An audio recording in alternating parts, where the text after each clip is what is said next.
I had this belief, strong belief, that you cannot grow up in this country without racism influencing you. But you have a responsibility to do something about it. And it's because of this narrative that we've experienced from the beginning. Welcome to the Race to Social Justice, a podcast that explores the myriad racial and social challenges facing the modern world, with your hosts, Kiva White and John Kepner. Thank you for being part of the courageous conversation, because when it comes to combating social injustices in America, it is not about being confrontational. It is about being conversational. Well, here we are again. Yeah. Here we are again. Yeah. I'm Kiva White, I'm the black guy, as you can see. And I'm John Kepner. I'm the white guy. And welcome to our Courageous Conversation podcast. Kiva and I have a lot in common, That's right. Not the least of which is K is for Kiva and K is for Kepner, and K is for what you call the knowledge factor. That's right. The K factor. The K factor, that's Because right. this is all about imparting knowledge on a subject that we both share a strong interest in, racial justice. Absolutely.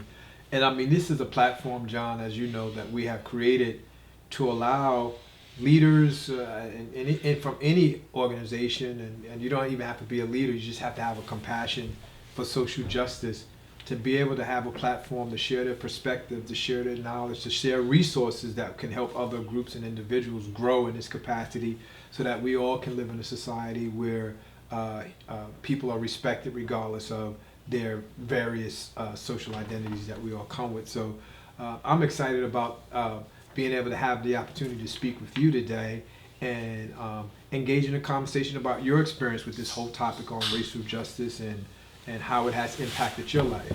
And I know we had talked when I had my, when you interviewed me about the thing called The Talk, right? And tell me about, you have 3 sons, you have 3 boys, and so I wanted to ask you, have you ever had to have the talk with them, and not the one about the birds and the bees, so to speak? Yeah, the answer is no. Yeah. Because there wasn't any need to have the talk.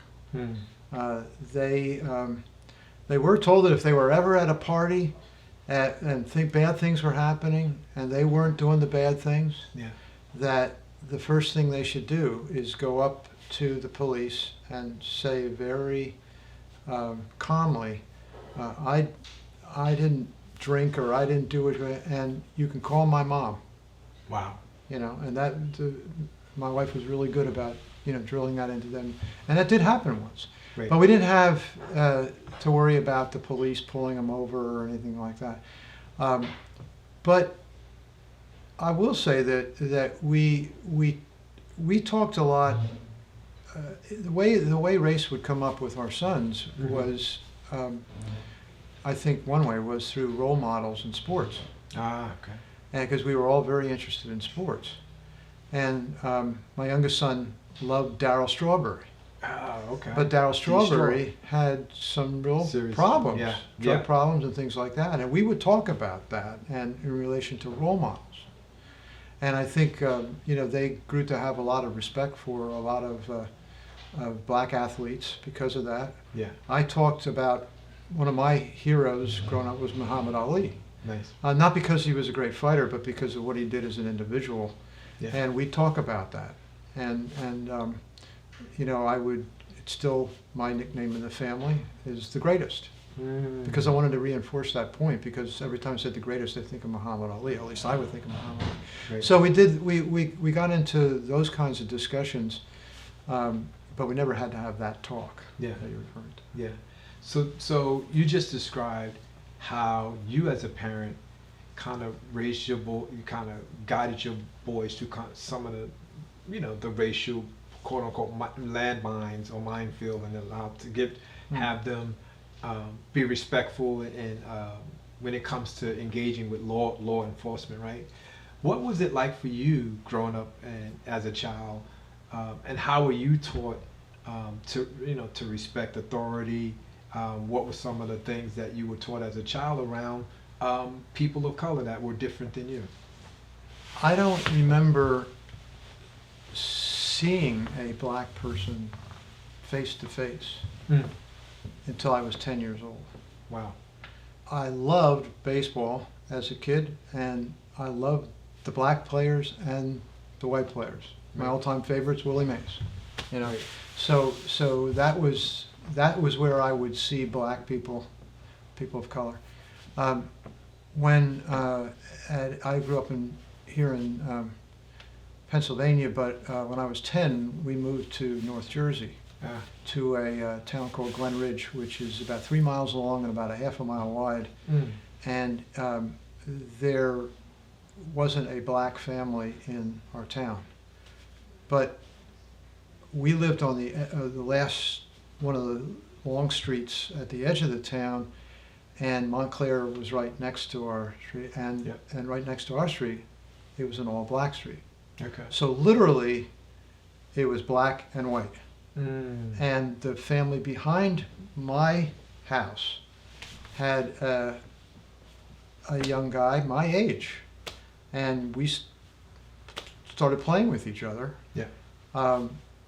I can't say I knew he was a different color. It wasn't like I was colorblind, but it didn't matter to me to play. I didn't know anything about it. The story goes that one of our neighbors called my dad and said, "That doesn't happen here. Your son shouldn't be playing with that little black boy." And the family story passed down to me as my dad told that neighbor to go pound sand. And so that was my first, real awareness. But even, all through high school, the only black kid I knew was Donnie Peterson, who was on the football team with me. And I wasn't particularly close to Donnie. So it really wasn't until much later when I went to college and that I had much exposure to black people. So I mean, we grew up in this white privileged environment.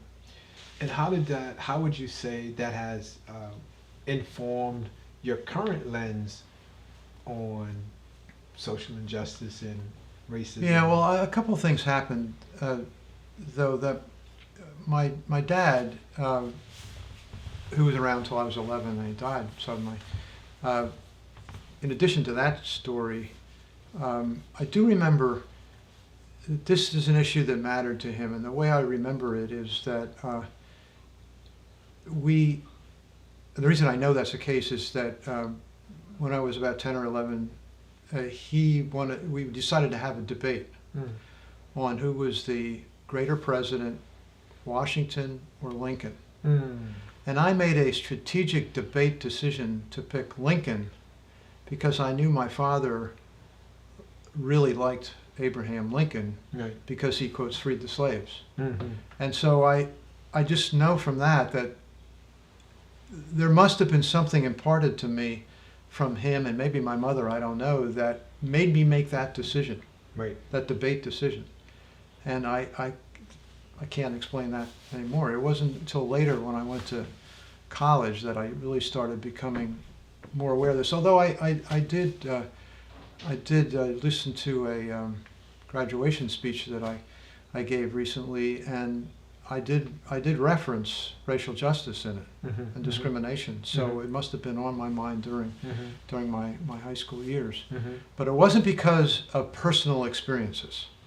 It was all because of what was in the news, I guess. Civil rights era was, starting to really crank up, and I was aware of what was going on in the world, very much aware. I recall a conversation we had a while back where you were sharing with you discovered the great activist Angela Davis. That you had some high school roots. So that's right. Thanks for reminding me of that. Yeah, at graduation, I was one of the graduation speakers, and the other one was Fania Davis, Angela Davis's younger sister, who is now has had a prominent career as a civil rights lawyer. I think she's in San Francisco, and I would love to reconnect with her now. Wow. Yeah. But I didn't know Fania very well, and she was the only black person in our class. And I guess it was a statement in this really conservative, this this community voted 85% for Goldwater in '64. It was a very conservative, but it was some statement that she was asked. I think she was the faculty choice to speak. Yeah. At graduation, said something. Yeah. To the community. So I've been reading the book White Fragility by D'Angelo, right? I read it. Yeah. Yeah.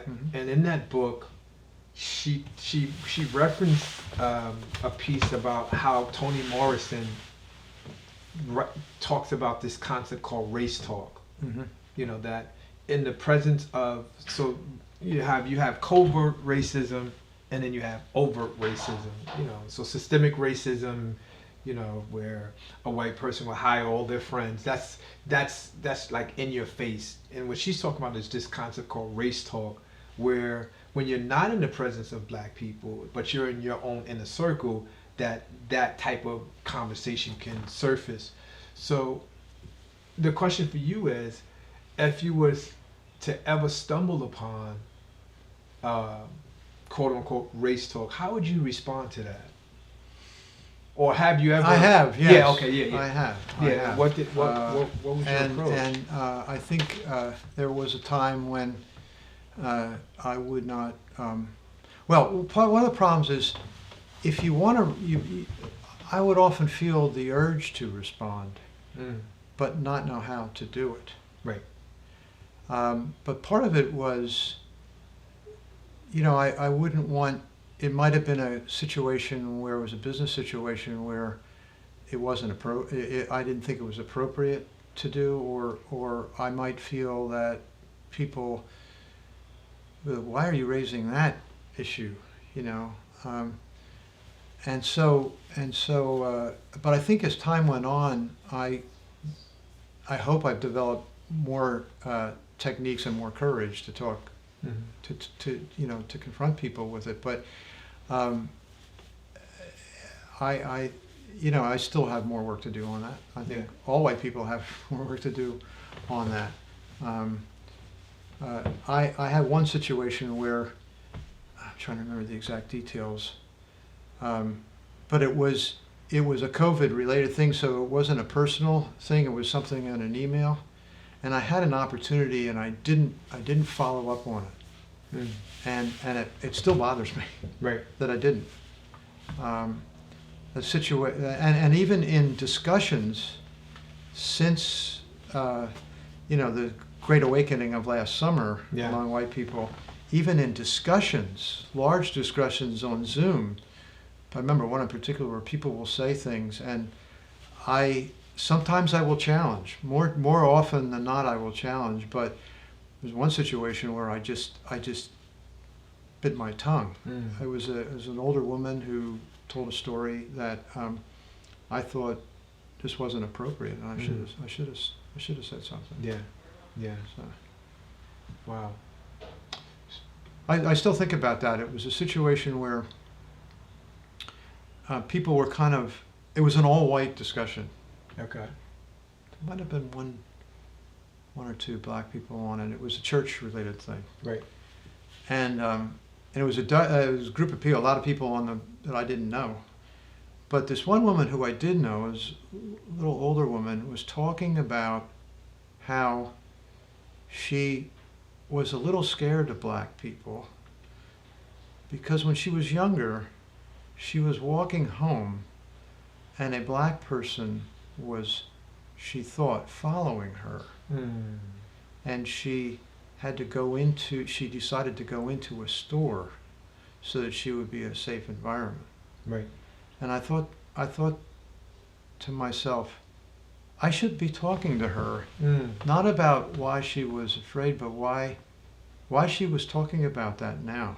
What was behind that? What was bothering her that caused her, and just start a conversation with her about that. Now, if I'd been with her one-on-one, I probably would have done that, but in a setting on Zoom in whatever we did, June, whatever it was, July, it was a difficult. I elected not to think about it. But then I thought about when I was in the Army Reserves in law school. I went from a reserve meeting, a Sunday night, I went to a reserve meeting to law school and studied waiting for my wife, Mimi, to come down on the train. And I was going to meet her at 30th Street Station. I was at Penn Law School. And I got on the subway, and it was just me on the platform, and these two young black guys came down, and the classic situation, the guy had a trench coat on. One guy, I think, was really bad off. I think he needed a fix or something like that. But the other guy was clear-headed, and he had, like it was a gun in his pocket. And he wanted to shake me down for some money. And I said, now don't get me wrong, don't get the wrong impression because I'm dressed up in my military. I said things I couldn't believe it. Yeah. And finally I tried to just talk him, waiting for the train to come. And finally he said, he pulls out a knife and rubs it up against his cheek, and he said, this is a classic line, let me put it this way, which do you value more, your money or your life? It was a really tough encounter. And I said, well, all I have is $15. He said, do you have change for 20? That was his opening line. I looked at him, I said, no, all I have is a 10 and a 5. And I thought, oh my God, he might have thought I was being a wise guy doing all this talking with him. But I gave him the $15, and he said, do you want 5 back? Do you have enough money to get to where you're going? And I would tell that story to that person because there was some humanity about him. And then I thought, well, his friend, this guy may be a bad dude, I don't know, but he was not asking for this money for himself, he was asking for his friend. So I tried to see a different side of the story, and I would have told that story to her, that maybe there was a different story. Do you know that he was following you? Why did you feel unsafe? Was it just because he was black? He didn't do anything to threaten you. Right. Like this person threatened me, but there's another way to look at what this person did. Yeah. Now, some of my white friends, if I tell that story, they probably think I'm nuts. Yeah. But that's the way I felt. So by that time, I was thinking that way, even in a situation where I felt pretty, physically threatened. Yeah. So even back then, you saw the humanitarian act. Yeah, but I'm not sure why. I mean, I'm not sure what it was. I don't mean to say I'm a wonderful person, but there was something that got me thinking that way. Right. Maybe being trained as a lawyer, you're trained to look at two sides of an issue. But I know some lawyers that don't. Right. That would have look responded at this issue in two ways. Yeah. So I was gonna ask you to describe what you just did just now, a negative or a not so positive encounter with a person of color and how that influenced you, and then on the flip side of that, share a positive encounter with someone. Well, I have a lot of them. Yeah. Not the least of which is our relationship. Yeah. Right. But I should categorize them rather than individualize them. Sure. So I went to a school, Wesleyan, when I was, in fall 1964, and there were we had two African Americans in our class, and very few across the university. By the time I graduated, 10% of our student body was African American.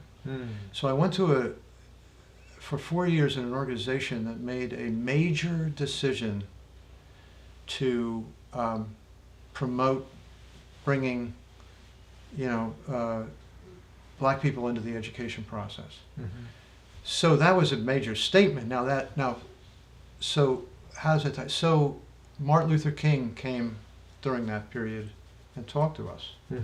I'll never forget it. Wow. The whole cafeteria was filled. I was up in the upper level looking down. We had a professor, a religion professor, who knew him and invited him. And this is right, it was way before you were born. Wow. Well, not too far over. but it was a powerful, you know, he's a powerful man, powerful message, and you know, I think that influenced me, that whole milieu and that person at that time. I didn't meet him personally, but that was a significant one.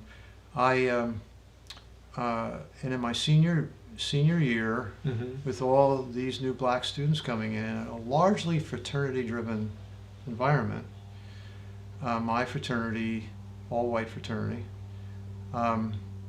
we brought in the first black pledge and brother, and he was my mentor. I was his mentor, his big brother, whatever they called it at the time, and got to know him, and that experience was an important experience for me, because I'll never forget the conversation in the room, you know, down below, where you decide who's going to be in the fraternity, who isn't going to be in the fraternity. Yeah.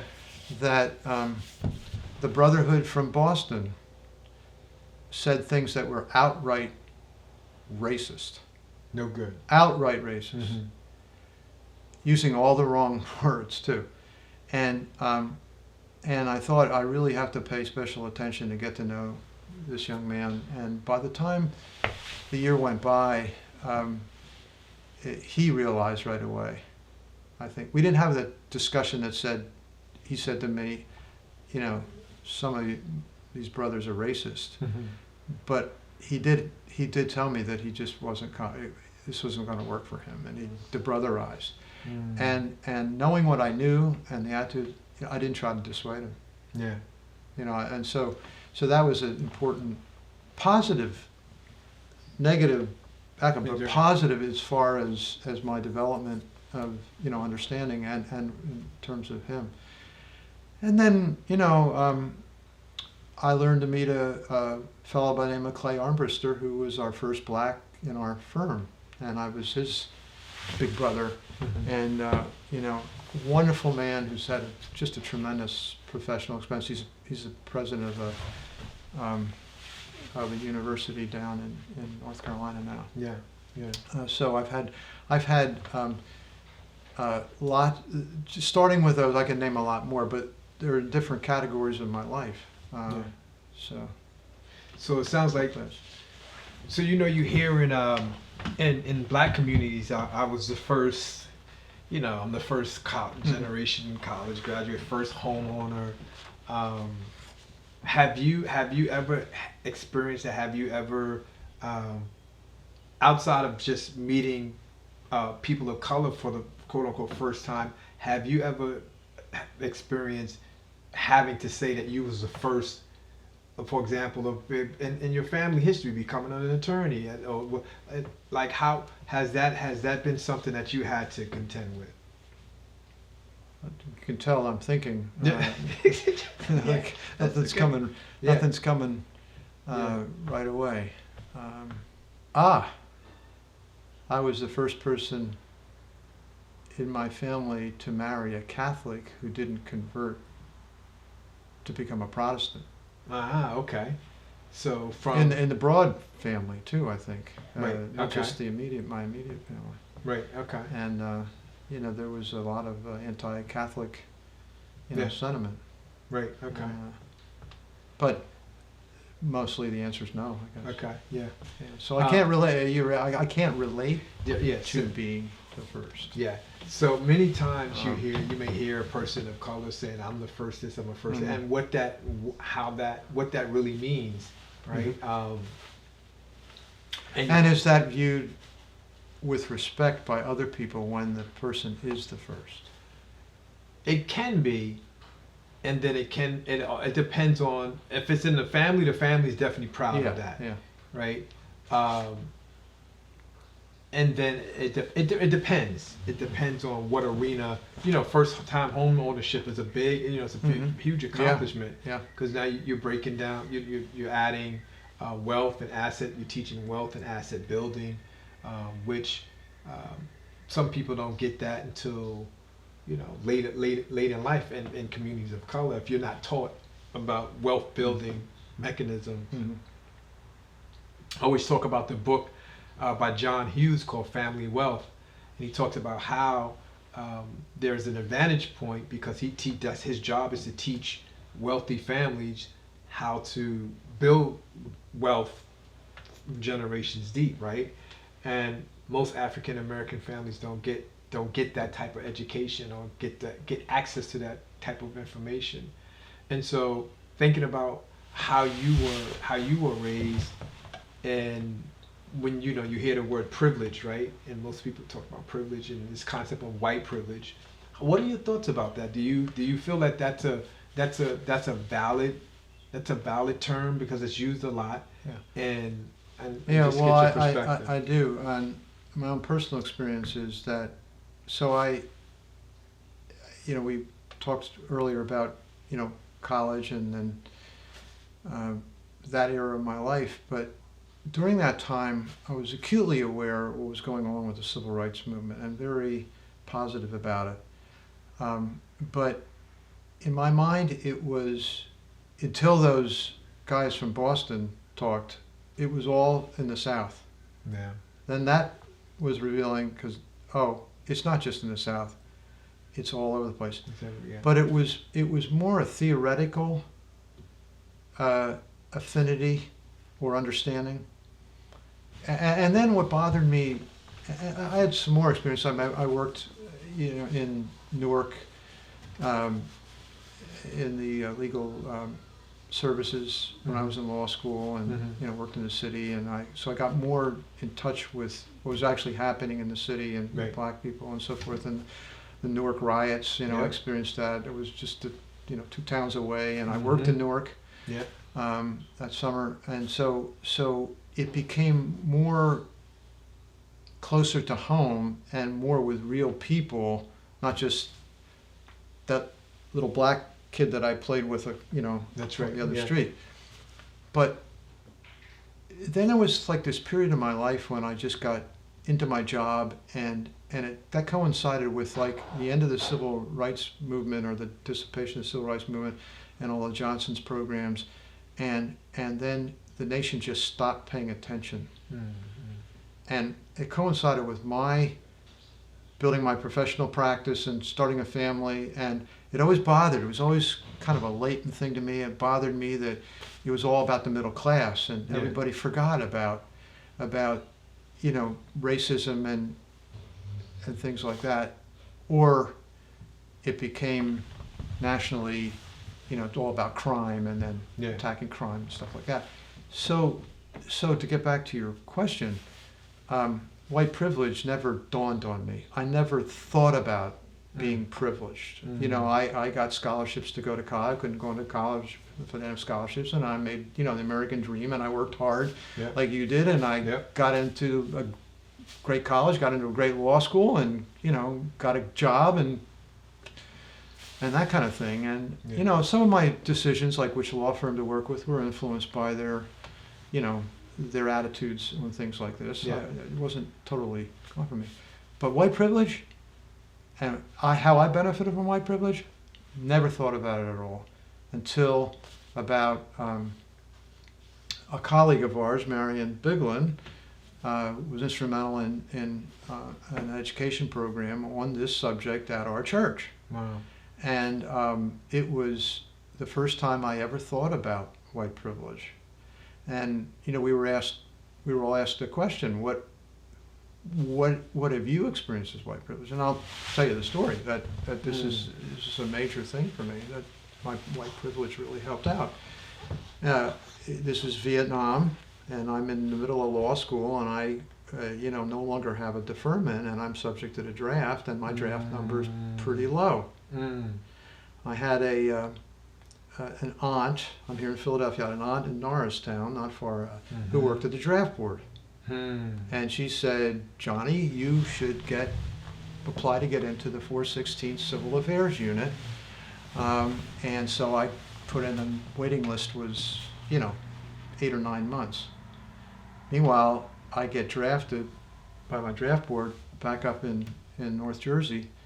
And I was able, because I was in law school and thinking a little bit like a lawyer, to argue successfully to the draft board that I should get a 6-month occupational deferment to continue in Camden the work I was doing in legal services in Newark, so that I could get into the Army Reserves and not have to go to Vietnam. Wow. Now, I also made an argument that I was a sole surviving son and I wouldn't be going to Vietnam anyway, and under the Army regulations. And I played on the fact that I was patriotic. I wasn't trying to shirk my duty. I was going into the military and do my part. Right. But white privilege got me all of those things. And the reason I'm mentioning it in the context of white privilege is because some kid who was 18 years old in Newark, that draft board knew that they had a big pool of 18-year-olds that didn't have these privileges, that wasn't in law school, they could draft. And I have some guilt about that, frankly, that some black kid got drafted and went to Vietnam and lost his life. Right? Now, it isn't directly, I don't know that actually happened, but that's the way I think about it when I think about white privilege. And then I started thinking about all the other, all the other things I had. That when I see and hear stories about my black friends and so forth and what they had to overcome, your story when I interviewed you, I mean, I kept thinking about, what's in my world? Right. I didn't have to worry about that. Yeah. I really didn't have to do that. You didn't have a father in your house. I didn't after I was 11, but my father influenced me a lot. Yeah. So we, all these things to contrast. And so it took all those years for me to really, really start thinking even about that question. Sorry, that was a long-winded answer. No, that's good. I really appreciate your honesty and transparency around that, because most people, I mean, I teach it in at Rutgers, and it's a very hard concept for folks to recognize. And so when we talk about white privilege, we're really not talking about position in society. We're really just talking about skin tone in general. Just the skin tone alone affords people different privilege, and just how do we accept that and acknowledge that? Sometimes it can be challenging. And you mentioned the word guilt. I can remember finishing up a training session one time, and a white gentleman came and really was opened up his heart and explained to me how eye-opening the session was for him, and that he was struggling with post-colonial guilt. And I think that's one of the biggest barriers to engaging in these conversations, because you relive some of these instances in your life and some of these pivotal points in your life, and I think that can be the barrier to having these type of conversations, but they're necessary, because if you think about the spectrum, I mentioned trauma in my interview, and for you it's guilt. It's some kind of emotion that's the impact. Yeah, that's the impact, regardless. Good. Yeah, that's right. Yeah. Yeah, that's the impact that it can have on us in many ways. And it's different on different perspectives or opposite planes, right? So with that, I wanted to ask the question: do you think people should be responsible for the actions of their ancestors? Do you think that's fair? Well, one response I have is that it's easy to say no, I don't. And a lot of people cop out on that. I guess it's another way of saying it is, I do. I think that we have a responsibility. How can you say that we have a responsibility to the next generation and not say that we have a responsibility for what prior generations did? Good point. I asked you about reparations. I never really thought about reparations until recently, and I would dismiss it pretty quickly initially by saying, I theoretically get it, but practically I don't see how you could do it. And I think you sort of reflected that in your answer too. But I think there's something to it also. I think you couldn't possibly, if you took, 40 acres and a mule, and you multiplied it times the number of people that were supposed to get that, times the number of years, and add inflation in years, Mm-hmm. it's a number that we Yeah. just couldn't do. Correct. But there are things that can be done that are more than symbolic. The Congress just passed the 19th of June thing. Juneteenth, Yeah, yeah, right. I Juneteenth. mean, that's symbolic. Yeah, That's symbolic. symbolic. Yeah. Well, there's some economic consequence, but it isn't going to flow to reparations. Is if it's a day off, people aren't going to work and get paid. Anyway, but I think when we talk about the infrastructure proposal that Biden has, that's going to take some areas that were totally eliminated because of interstates going through them, and doing something about it, Mm-hmm. where you're actually spending money and it's going to rejuvenate a community or a business, or you do that kind of thing with respect to the Tulsa. Was it Tulsa? Yeah. It was Yeah, kind of Oklahoma. Yeah, that again, that's another example of education. Not even on the radar screen. Yeah. Not even on the radar screen until Yeah. this new awakening. 100 years later. Yeah. It's something that's. So I Yeah. think there's some things you can do to because you are responsible, or we collectively could do, because we have some responsibility for the past sins of earlier generations. Yeah. But you can't but it also has to be. We also have to focus on the forward-looking thing. That's right. And if there's some way to do it, to recognize the past, but also create value for the future, I think that would be an interesting way of looking at it. I'm glad you mentioned the Oklahoma, because I was going to add. Yeah. I was going to jump to that next. Yeah. So 100 years later, it's this recognition of this atrocity that occurred. Hence, with the Black Wall Street. And I always think about how we talk about the fear, right? The fear that sometimes, the fear of conversation, to engage in this type of conversation.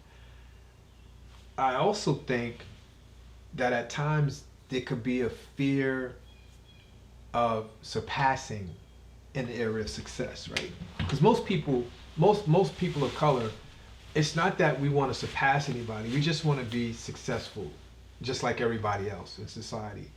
Do you think that there's sometimes there could be a tendency of white America to have a fear of Black African Americans becoming more progressive and more successful in life?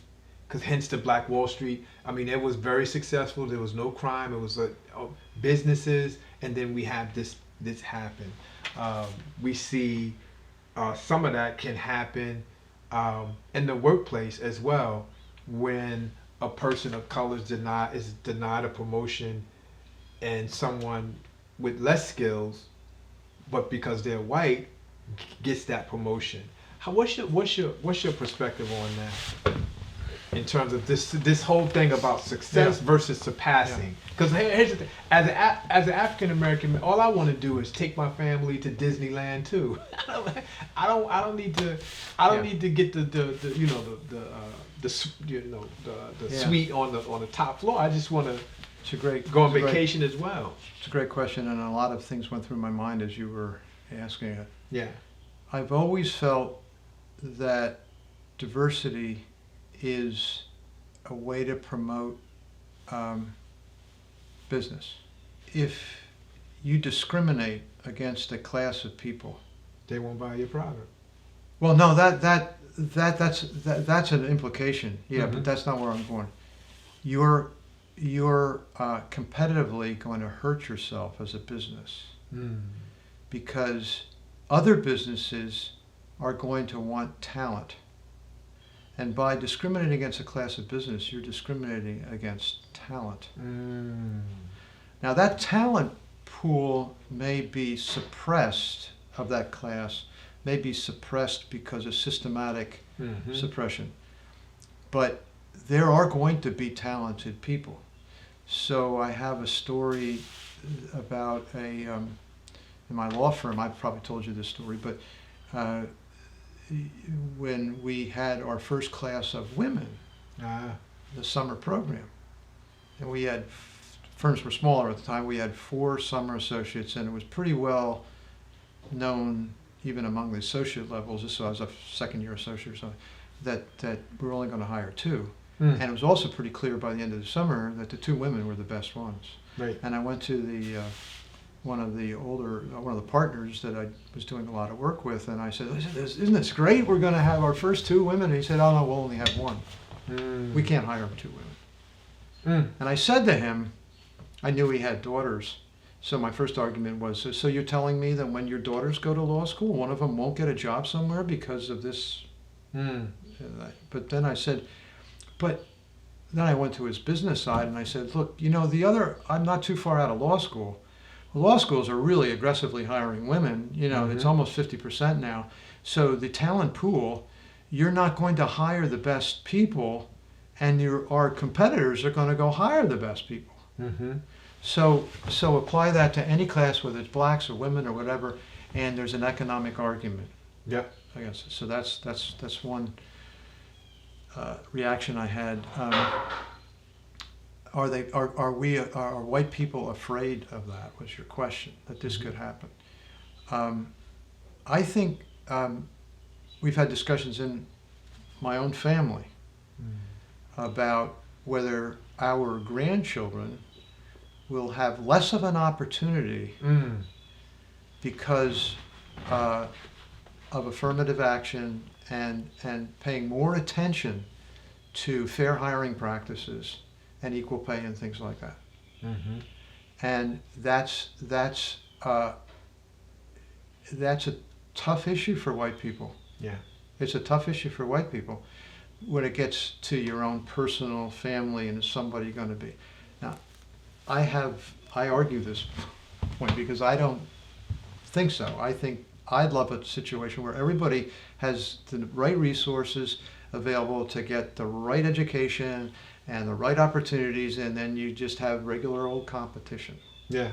That's the way it should be, and I don't see us getting there unless we really eliminate all the disparities. So yeah, to some, yes, I think some people are, and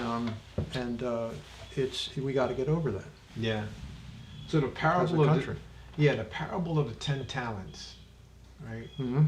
Because I'm just articulating what you just said, Mm-hmm. that everybody, I agree with that. I think everybody should have equal. They should start out equally, and then what you do with that opportunity is pretty much. But starting out equally means being equally resourced. Correct. Yeah. I mean, it's not just everybody. We don't discriminate. Everybody has an opportunity to apply and get a job. No.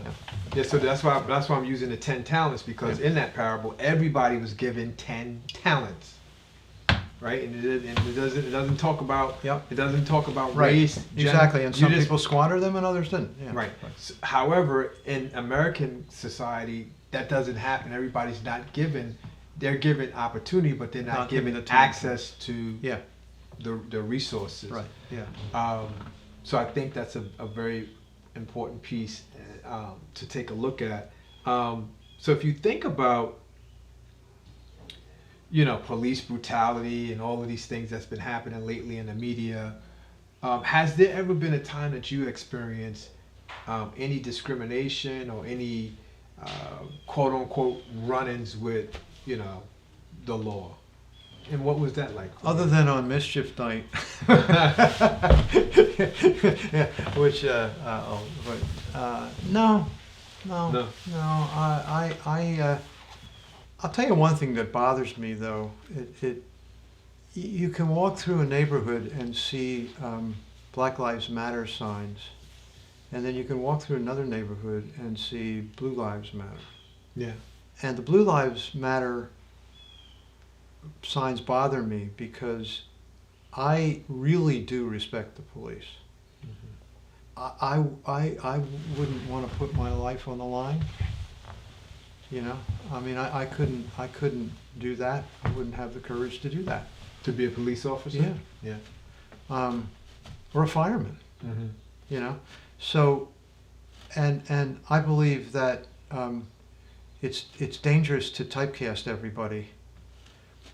And so I think people that have those signs that Blue Lives Matter are making a statement that they matter more than Black lives. And that's not the message. The message should be all of our lives matter, and we have to respect all our lives and respect everything that everybody does that's constructive. And the police really are important to our collective safety. Yeah. Right. Yeah. Now, there needs to be reform, and we need to put, it's not defunding the police, it's putting the right resources to do the right thing. You mentioned your neighborhood and how you had a good relationship in your neighborhood because of the Police Athletic League, the police engaged, you know. There are ways to, Camden is a good example. Camden had a whole new approach to policing that, you know, went under the radar screen, and they had no discontent. There were no riots, no businesses destroyed because the police were engaged with the community. So I think we need to think along those lines, but we get into these set ways of looking at things, and people don't go deeper and figure these things out. Yeah. That bothers me a lot. Yeah. There's a lot. Did I answer your question? Yeah. Or did I go off on a tangent? No. What the question was, have you ever had any Oh, yeah, no, conflict with yeah. police? And you said yeah. Yeah. You said no. And I think it's important. That's a good point that you make. You know, just looking at how, you know, the whole Black Lives Matters movement. It is what that is. It's a protest against police brutality, and so I get it, you know, and I have family members that are in law enforcement, and I never want to see anything happen to my brother-in-law. He actually is in Camden. That's where he's does his work. Oh, really? Oh, yeah, he's Camden County police officer, and at the same time, Black unarmed men are still getting shot and tased. I just saw an incident on a college student had his hands up, and the guy gets tased. So we have to. I agree. There has to be there's better. a tremendous reform Yeah. needed. Yeah, no question about it. Yeah. You know, one thing I've been thinking about, it goes back to one of your other questions. One thing is happening, and is that people are now seeing, white people are now seeing and hearing stories that they can emotionally relate to. When I was talking about, you know, all those years when it was theoretical, my views. It's not. I'm not just talking about having conversations or having more encounters with.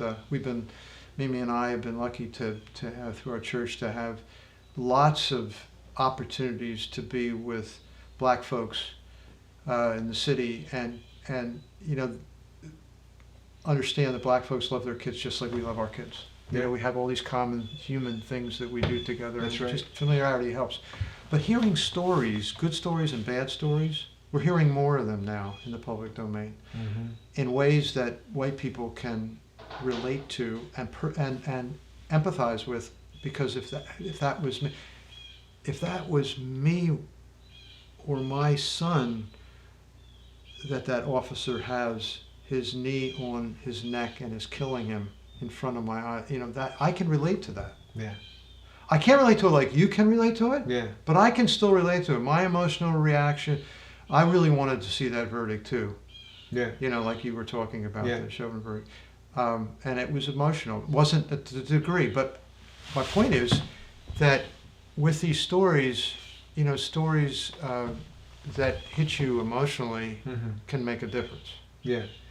So here's this is a conversation that we in my inner circle we often have when we're talking about these type of issues and talking about the Black experience, right? And so you kind of just described some of that when you said it may not be what I may feel, right? So as a parent, any parent to see that and have a son, right? So as parents, that's where that's why I said my son. Yeah, that's exactly. Yeah, and I can recall at a time when President Obama was criticized by saying the young man with the hoodie could have been his son. Yeah. Right. And it's like I thought that was one of the most powerful things he ever said. Yeah. I really did, but he got a lot of people criticize. Yeah. Right. So So when you think about the Black experience, right, and what that means to Black American and African Americans, what are your thoughts about white families who adopt a Black kid? Do you think that when that happens, that they have a sense of what the Black experience is like? Because let me share with you why. Because I'm in a meeting several years back, and unbeknownst to me, this white lady, she adopted a Black kid, and something was, the conversation got heated about how Black kids are treated and how white people don't value life, and she stood up and made a proclamation. Well, I have an adopted Black kid, and you can't tell me that. And she just really, really was adamant about understanding what it's like for. It's synonymous to a mom, a Black mom who loses her Black kid. Is kind of, she's saying that I would have that same experience. So, do you think that? What are your thoughts on that? About the Black experience in adoption in a Black. I think that white parents who have a Black, and I have no experience with this, so I'm just sure. Black parents, white parents with a Black kid who's adopted, if they love the child, and I believe you can love an adopted child as much as you can love your natural child. Yeah, And I know that from experience. But if they love their child, they will do everything they can to help that child understand the importance of Black culture, the things that are important about racism. They'll do a great job in that regard. But they will never be able to understand what it's like to be a Black person in this country. That's right. I think there's another thing that they have to overcome, and I have this strong belief, that you cannot grow up in this country without racism influencing you. Good, bad, or indifferent. Yeah. So I usually say it. You can't grow up in this country without being racist. And then you have to understand that, appreciate it, accept it. It's not your fault. Yeah. But you have a responsibility to do something about it. And it's because of this narrative that we've experienced from the beginning. I remember saying "eeny, meeny, miny, mo," and catch a tiger by the toe, and tiger sounds a lot like Yeah. I remember saying that, or hearing it, and must have said it, And so when I didn't even know any better, I was a little boy. That's right. Yeah. And so those things, and you just see it all the time. So if you're a white parent of a Black kid, you have to overcome all that just like everybody else does. Yeah. So I don't know. I think if I had that situation, I don't think I could speak from the standpoint of what the kid will have to experience. Yeah. I would try to be sensitive to it. I'd try hard to help the child know what to expect. I would talk to folks like you about how you have the talk. Yeah. I would feel a responsibility to do that. But does that answer? I mean. Yeah, it does. It does. It all stems with whether you love your child. If you love your child, you'll do whatever you can to help your child. Yeah, the Black experience is very unique, and I think, like I said, it's I'm 56, and I still, from all the years of certain encounters, it's going to take time to detox from a lot of stuff. Yeah. And you mentioned the narrative. But there's a positive side to the Black experience that white people don't appreciate. I mean, there's some cultural things, and I'm just beginning to learn. But there's some cultural things that I think are really, really interesting, and I'm sometimes I'm envious. I mean, the whole, when you talk about the black churches Mm-hmm. and the music that comes out of the black churches and the beliefs that come out of the black churches and how they're carried on from generation to generation. And it's like if you I've seen this. If you grew up in Philadelphia and went to Catholic school, and you meet somebody else from Philadelphia, the first thing they get to right away is which diocese? I mean, not diocese. Which parish were you in, and what Catholic school? There's this affinity. Mm-hmm. Well, there's an affinity that I sense among black people about the churches Mm-hmm. and their experience in the churches. And I think that's wonderful. And Yeah. I'll never be able to completely appreciate it, but it's a wonderful thing. Right. Right. You know? Right. Um, So last question for Yeah. me. For you. When did the narrative change for you, for people of color? I think it really started with that training session I went to that I mentioned to you earlier, not yours, but the one before that. That's when I really started, and that happened to be close to my retirement Mm-hmm. time, and I took a year during my before the first year I retired to not join anything or do anything and kind of think through where my priorities wanted to be, and that the timing was really near that, and it got me thinking that was one of the things that I really wanted to pay attention to, and really I made a commitment to read more about it, and then not long after that is when I went to your training session, and that's probably why I went up to you afterward and said, let's have lunch or whatever we did. And it just, I think that was a turning point. Yeah. Yeah. And I there were other earlier turning points, but in terms of really impactful ones. Was that Marion's Yeah. training? Yeah.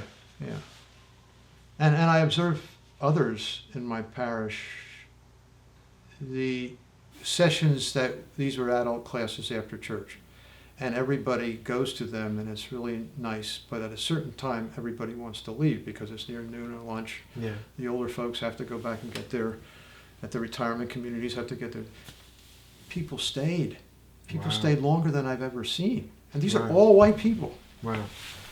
And you could tell, the trainer was really good, and he got us really thinking, and he gave us exercises just like you do, a different exercise, but it was really eye-opening. Well, you had great questions. Thank you. It was really this was good. Yeah. I appreciate your Yeah, transparency. Learned a lot.